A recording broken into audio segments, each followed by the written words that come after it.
Still the Blast Rise right here on Blast over 98.3. It is a 9:15 a.m. this beautiful Tuesday morning. Celebrating International Women's Month. It's my mom got married at 30. She's afraid that I would have to go through the same thing. And I would try to tell her that it's better to be unmarried than she'd be like, God forbid. Because for the longest time, as a woman, you have to be married. That is one thing they will tell you that has to define, your identity.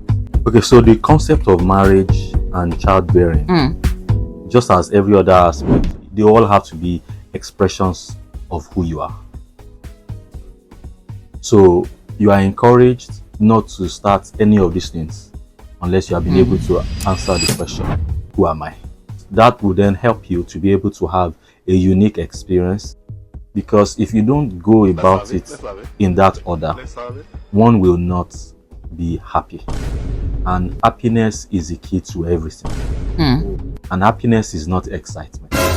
Excitement is that's why you can buy something and feel excited but not happy. Yeah. So, but excitement is a subset of happiness. You can be excited and not be happy, but you can't be happy and not be excited. Our culture is shaping us. A larger percentage of both men and women, our desires and the things that we need determined to us by the social engineering, social construct, the ecosystem that we find ourselves. As people who are really tied and grounded in society and culture, sometimes to become who you need to be, because it's going to be a great challenge. You'll be breaking moral grounds to exhibit your true potential, and not everybody truly gets to the point where they need to be their true selves. And that's why people who travel out of the country do well. Yes, because outside the country allows you to be who you are, even to the extreme. To the extreme. As your dad seen your person? They haven't. Okay. They haven't. I just thought about it. For women who are having to deal with that every single day, a woman is told how to dress, how to behave, how to speak, how to when it's the right time to have whatever it is, when she should be married, why she should have a husband, why she should have a child. You marry, the next thing they expect that you should have a child in 9 months. Yeah. I cautioned my dad the other day. Was like, hey, when people call and ask, why are people call? It's when people call my mom to and ask about my sister. I'm like, it's my marriage, your marriage. You don't have children. Can't you ask your own children? What's your business? What do you mean by that? I'm like, I'm sorry. Why? I asked them, what do you mean by you don't understand that? Did you even prepare me for? Did you prepare me for child conception? Did you give me serious tips or anything? Apart from, is that what you do in your husband's house? Yeah. Apart from that one, did you give me oral lecture? How many parents can actually say they sat with their children before they got married and say, okay, this is what is expected of you, and this is why people should get married. This is why people should. Do you have a choice? What would you say to the woman now who is in that phase of confusion? You can't break out from a culture if you don't understand what culture is. Culture is a way of life, lifestyle, and thinking of a particular people living in a particular area at a particular time. So I'm looking at it from the positive angle.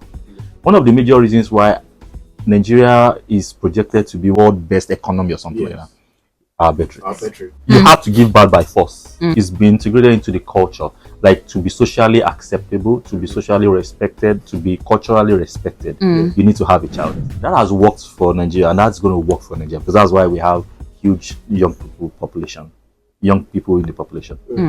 Looking at the other side, the non-positive aspect too, and there's nothing bad in getting married. Definitely. And there's nothing bad in having children. But to be able to cater for the needs of the future, one, we can't use the culture of 1800s for 21st century. That means that it worked then, does not mean that it will work now. And we trying to call for cultural modification does not mean we are trying to cancel the culture of the past. Yeah. Same culture, but we're only trying to make it evolve. So we have talked about the good aspect of African culture, is what is going to be responsible for Africa being the third biggest economy in the world or something like that. Yeah. But the non-positive aspect is what we feel that cultural modification will work on. And that is, can we explain to our people why they should get married?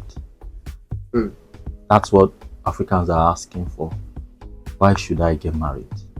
Explain to me. It's okay, it's within our culture to get married, so you have to be married. The number two question is, why should I have children? Why? So number one, why should I get married? The work that you will do as a person may not be as much as the work you will do if you have somebody living your life with you. So marriage provides an avenue for somebody to live your life with you. Yeah.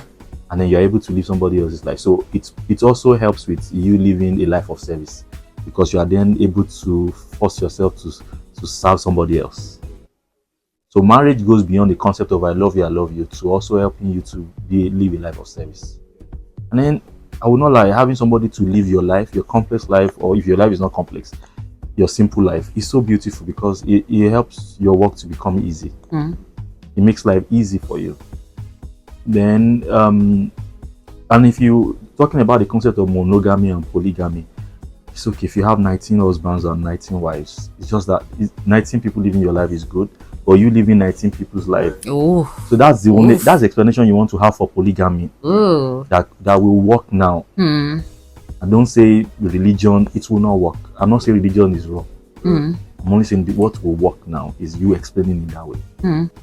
Then the concept of children, why should you have children?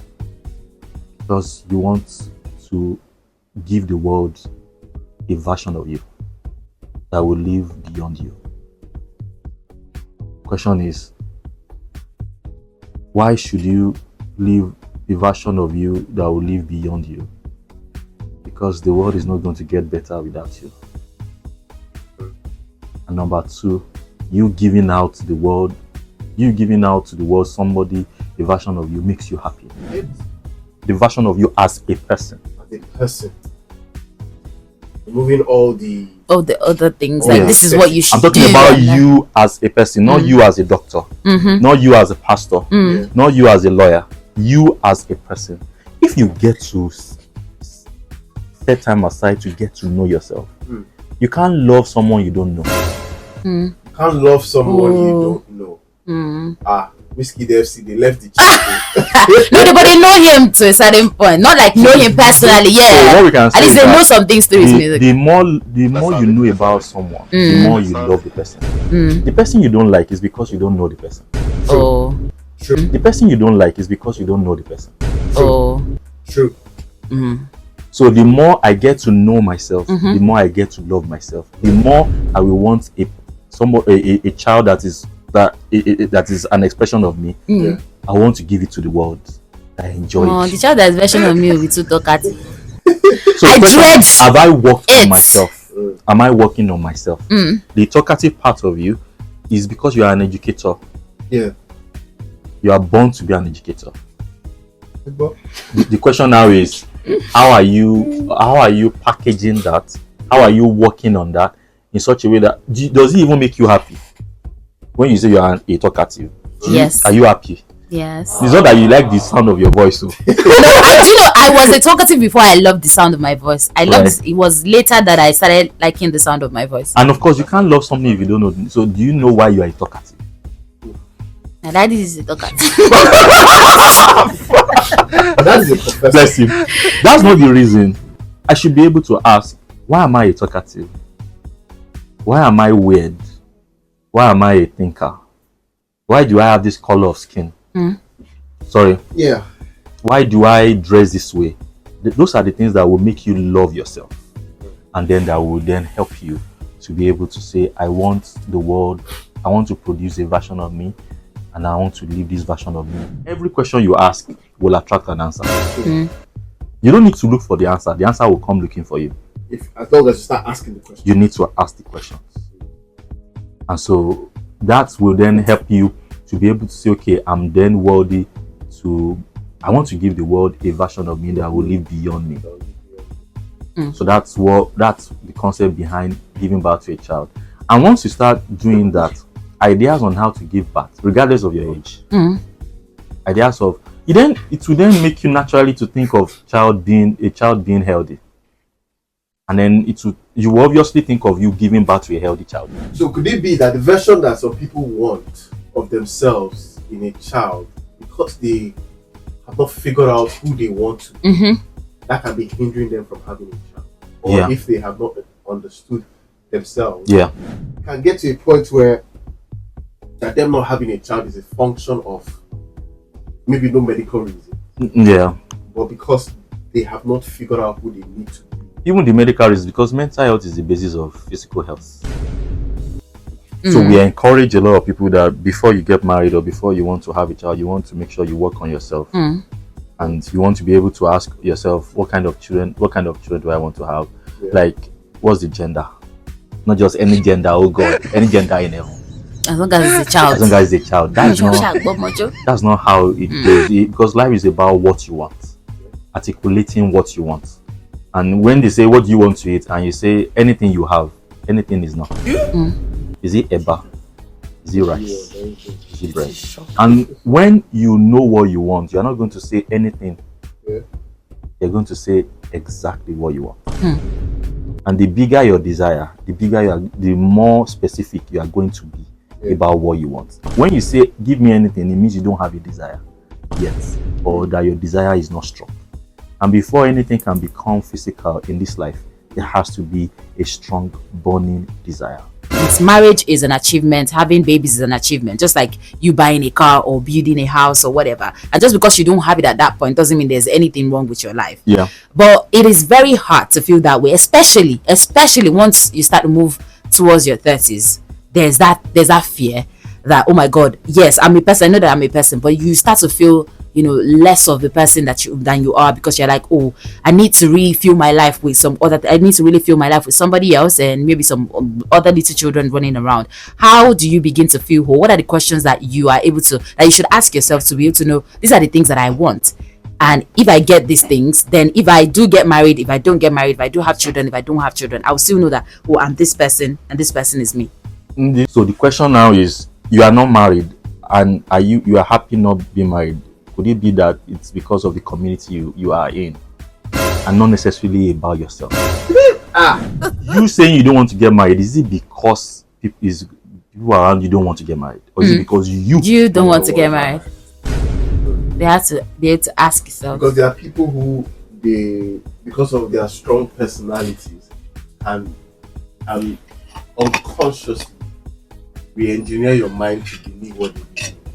You see pastors very around. true. Someone can have a strong influence on you, but you don't now replicate the person's life, because no two people are the same. You don't adapt the person's experience. You draw principles from the person's experience, not the experience. Now apply it in your life. If you have mentors, if you have religious leaders, it's okay if you love them, like them, and when they have strong voices, it's fine. It's part of their gift. But don't take their experiences and then swallow it. Draw principles from their experiences, create your own experiences, and then apply it. You love your mom. Ladies love their moms a lot. Yeah. Even when they pretend to say they hate them. Especially when they are like replicas of themselves, they will hate their mothers and then eventually become their mothers. So you want to draw what's happening to Islamia. you want to draw principles. Like, why didn't mommy get married? You want to ask her, mommy, what happened? And then she will talk about her fears. Maybe that was why. Everything is programming. So we want to uncover the programming that led to what happened.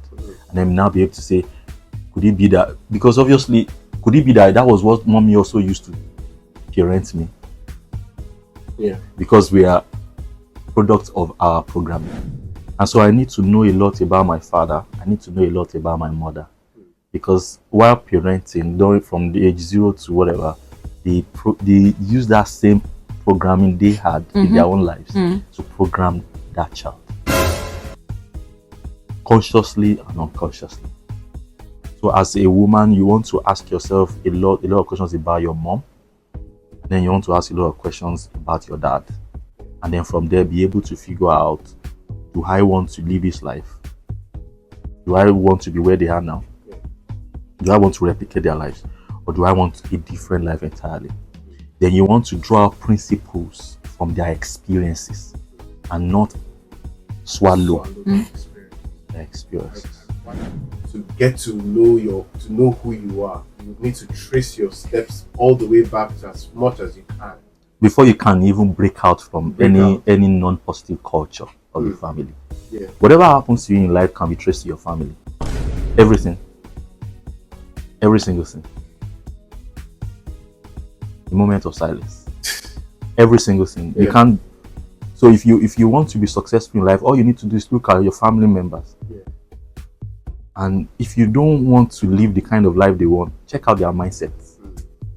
Because our lives are products of our mindsets. Every family has a mindset. There's a reason why you are in that family. Because mindset binds you together beyond blood. Check out, you see that everybody in the family have similar mindsets. And then ask yourself, I'm not just talking about your nuclear family. I'm also talking about your extended family. Lineage. Yes. And then see and say, okay, I want to change. I want to change the mindset so that I can have a different life. Between men and women, but to a woman who is quick to anger, what are some key steps they can take? No, when you have high level of intelligence, you're going to get angry at people who don't understand what you're saying. That's you missing the point, thinking that you have the same level of intelligence. But the day you get to recognize the fact that you don't have the same level of intelligence, that's when your anger will reduce. One reason why women have the tendency to become angry is because women are communal in nature. And because they are communal in nature, there's always a tendency to feel that my life is our life. And so whatever happens to me, you all are responsible for it. But the day you are able to see that, okay, I'm not supposed to take this principle too far and say, because I'm communal, must not now make me think whatever is happening to me is as a result of whatever people are doing to me. Like, people are to be blamed for what is happening to me. I am to be blamed.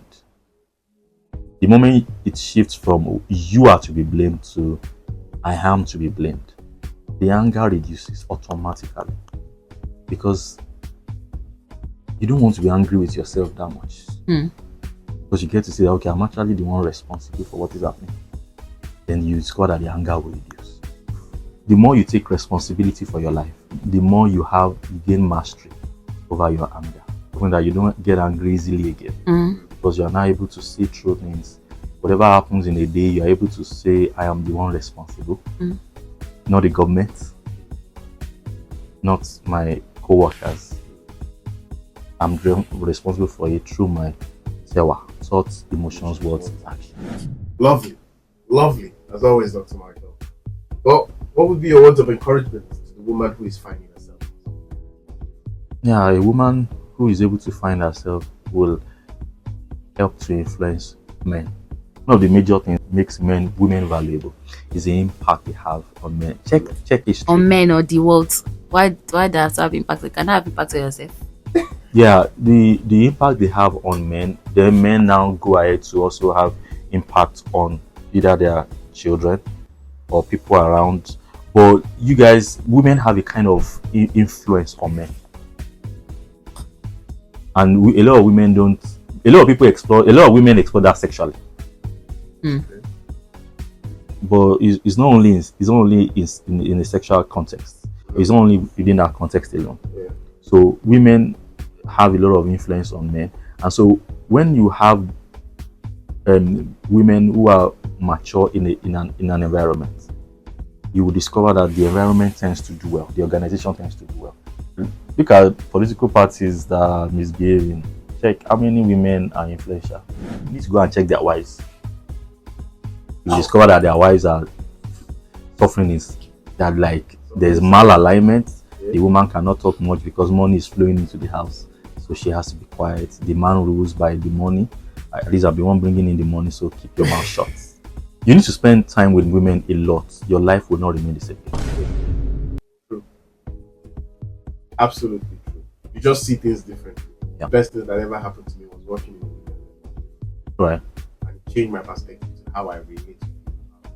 women. So you're a product of the influence of a woman. Yes. So there's work that needs to be There's work that done. needs to be Everybody. Work that needs to be done for yourself as a woman, for yourself as a man. Because if you like, whether you like it or not, and you do all the work as a woman, and you meet a man that has not done any work, Very true. that's not going to, help you. So Yeah. you have to do the work to be able to recognize what you want Yeah. and meet the people that want the same thing that you do want. That's what Dr. Michael say Yeah. every time. Thank you, Dr. Michael. Say Happy International Wednesday. Happy International Women's I don't know why Day. I had to remind you. You're supposed to have said it since. You're supposed to have said it since. You are an activist. You're supposed to have said it's Happy International. Shout out to all the women. I'm saying it on his behalf. Thank you so much. We love you. All right. Oh, of course you do. That's all we can take today on Talking Therapy. Dr. Michaels will be back next week.